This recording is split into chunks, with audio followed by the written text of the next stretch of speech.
I got my hands on a new fridge, and today we're going to be talking about it.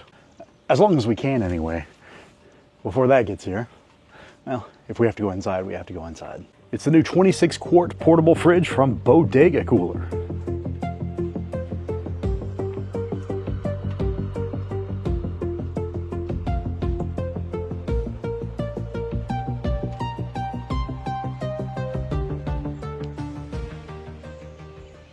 If you've watched my other review videos, you see that I've done a review for Bodega before for their 48-quart cooler, probably a year and a half ago, and that portable fridge has actually become my main fridge for off-roading and overlanding adventures.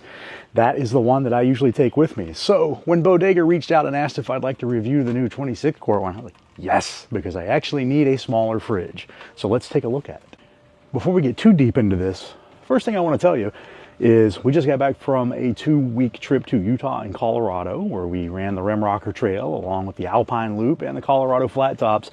And this fridge went on the trip with me, stayed in the Defiant, and was my primary fridge for keeping my beverages cool. So it's already been field tested. It did a 2-week trip and it performed magnificently in everything from the alpine temperatures up in the 12,000 foot range down to Moab, where one day it was 101 degrees outside. It kept everything that I had in the Jeep cold. First thing I'm going to point out is the new display. It is actually non-glare, which I really like, because when you're out in the sun and you're trying to look at this and it has glare on it, it makes the numbers hard to read. That is a completely non-glare surface, and I really like it.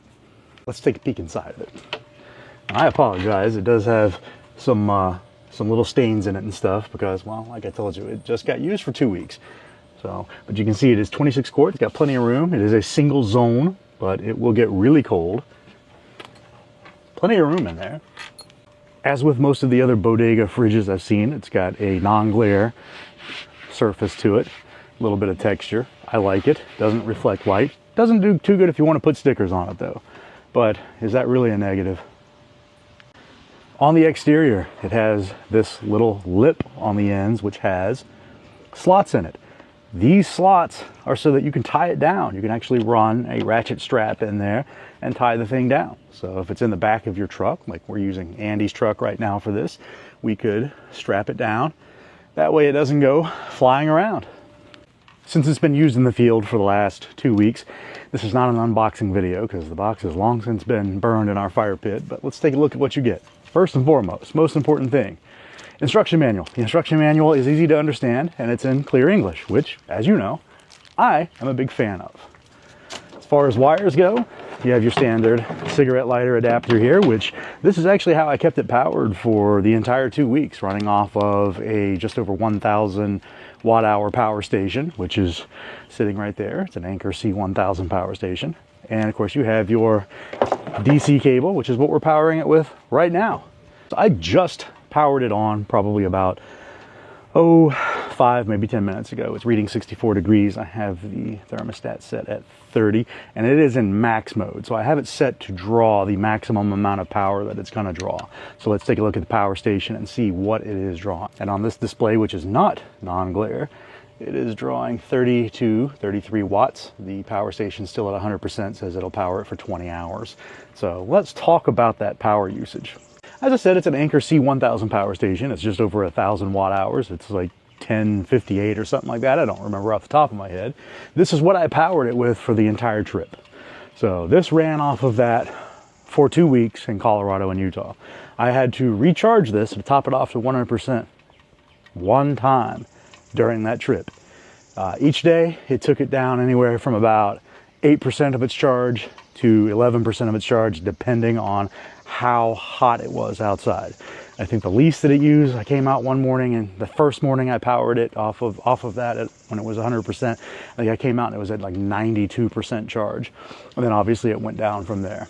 So while the power station says it's going to power it for 20 hours, it's actually going to power it for much longer than that, because the fridge is not going to run constantly. That's how long it'll power it for if it ran like it is right now, constantly. It's not going to do that. It's going to reach its operating temperature that I have it set to. It's going to cut off. It's going to stay there until it warms up and the thermostat kicks it back on, and then it's going to start draining again. I got about 4 4.5, maybe 5 days of usage out of each charge on that power station on this fridge. Not running it in max mode, though, running it in eco mode, but it did fine. So a 1,000 watt hour power station powered this in Colorado and Utah for, let's just say 4 days. Let's round down. So for probably 4 days. I'd say that's pretty impressive as far as this goes, as far as the amount of power that it's drawing and how cold it's keeping stuff. And by the way, I had the thermostat set at 36 the entire time when I was out there because it was just keeping beverages cold. So I mentioned max and eco mode. Let's take a look real quick at how to make those changes using the controls. Power button is self-explanatory. I'm not going to press that. You're going to press the little gear icon and hold it. Starts flashing. Max. Now we're in eco mode. So it's going to draw much less power. If you're north of the border and you want to switch between Fahrenheit and Celsius. There we go. We're now at 15 Celsius. I measure my stuff in freedom degrees, so we're back to F for freedom, and it is 59 degrees. Question people always have about refrigerators is how loud is the compressor? Well, let's just not beat around the bush. Take my microphone off. Microphone. Oh, can you hear me? We're just set the microphone next to the compressor.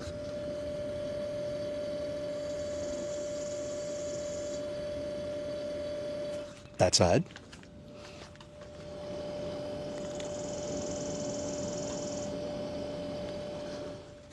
That side.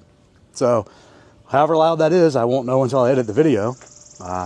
That's how loud the compressor is. I can tell you standing here, it's not loud. Okay, we've established that it gets cold, and it gets cold quick. Doesn't make a lot of noise. Let's take a look at another cool feature of it. This is one that I really like. This is a feature that, in my opinion, every portable fridge should have, but unfortunately they don't all have it. So you don't like the way the door is oriented, pop the lid off,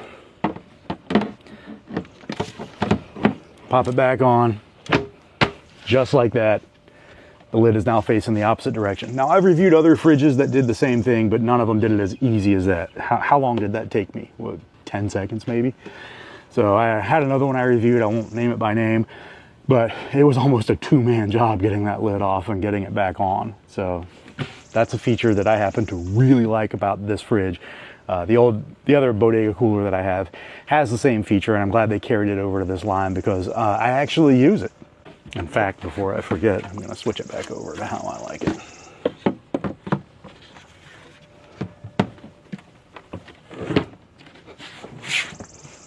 Easy peasy.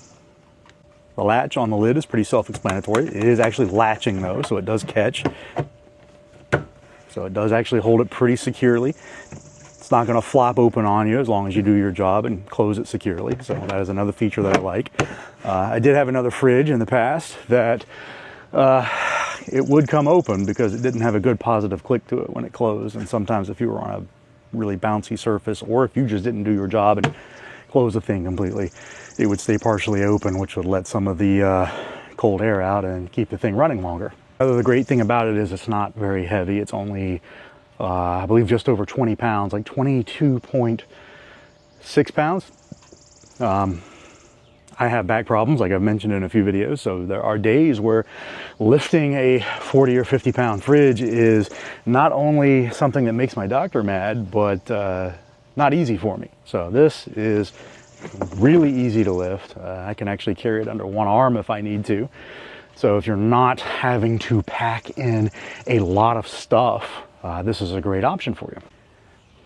When I film these videos, I frequently film them from the perspective of you already know everything about fridges, probably even more than I do, and you're just trying to figure out which brand you're going to get. And I understand I'm probably doing some people a disservice. So real quick, let's talk about the advantages of just having a portable refrigerator over an ice cooler. The first one is obviously no ice.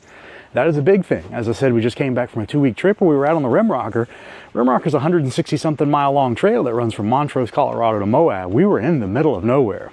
Ice coolers were an absolute no-go for us.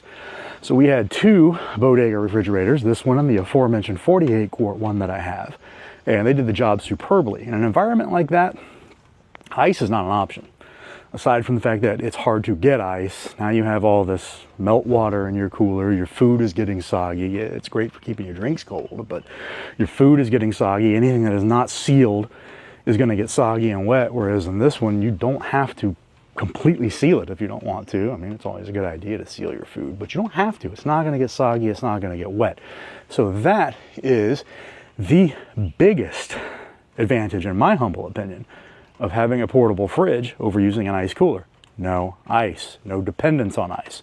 Of course, you do have a dependence on electricity, but grab yourself a power station and you're good to go. This one is small enough that it would actually be a great option to take with you to the beach, to the lake. If you're down by the water hanging out for the day, you're having a picnic, something like that, you're running off the power station, or if you have a DC outlet nearby, which at the beach you probably don't, so you're going to need a power station. But because it takes very little power to run it, it doesn't require a large power station. As I said, I have this just over 1,000 watt hour one. It's still at 100%. The fridge is down to 46 degrees now. So this is going to run it all day and then some. It's more than you need to take this to the beach. So let's take a look at the size real quick, because I did mention it's not very big, and it's not. So let me take a look at my cheater notes here. It's 22.5 inches tall, completely from memory, not.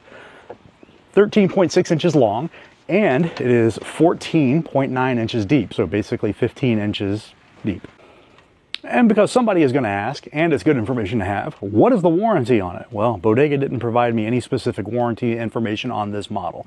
However, they have a blanket warranty on their website of 2 years on all models. So I'm going to assume it's at least 2 years. They could offer a longer one on that. I don't know, but it's at least 2 years according to the information on their website, which is pretty good warranty on a compressor and on a refrigerator. I've been filming this review for about a half hour. The temperature's down to 30 degrees on it. Power station's still at 100%. And it's starting to sprinkle, so the next line of thunderstorms that have been coming through the Hampton Roads area all day is about to come through. So I'm going to go ahead and wrap this up. In closing, it's a great portable fridge. I can tell you I have already put it through its paces in the deserts of Utah and the mountains of Colorado, and it did swimmingly. Things I like about it, it's compact, so it fits right in the back seat of my Jeep with plenty of room to spare. It's well made. It's not heavy, so I can carry it no problem, and it uses very little power. I mean, running it on eco mode now, I'm drawing 30 watts of power, and my power station still hasn't dropped to 99%. As I said before, this powered it for 4 days before I had to recharge the power station. So just like the 48 quart one that I have, it's a superbly made product. I like it. The 48 quart one, I have used it extensively for the last year and a half, and I've never had an issue with it. I don't anticipate having any issue with that, but it has a 2-year warranty, so if I do have any issues, I know that they're going to stand behind the product, and that is important to me. So in closing, do I recommend this? Absolutely I do. I like it. It has served me well so far, and if you're in the market for a portable fridge, you could do a lot worse than to get this one. They also offer it in other sizes. It's not just a 26 quart fridge, it's a line of coolers. So check out their Amazon or check out the webpage and look at all the different sizes that they offer, because I'm very impressed by it. I think it's a very well made fridge. So if this has helped you make a decision, or if it's just helped you out at all, you've learned something, you've enjoyed it, go ahead and hit that like button and subscribe to the channel. I'm trying to get to 75,000 subscribers by the end of 2025. It's up to you whether or not we do. So until next time, this has been Defiant Off-Road.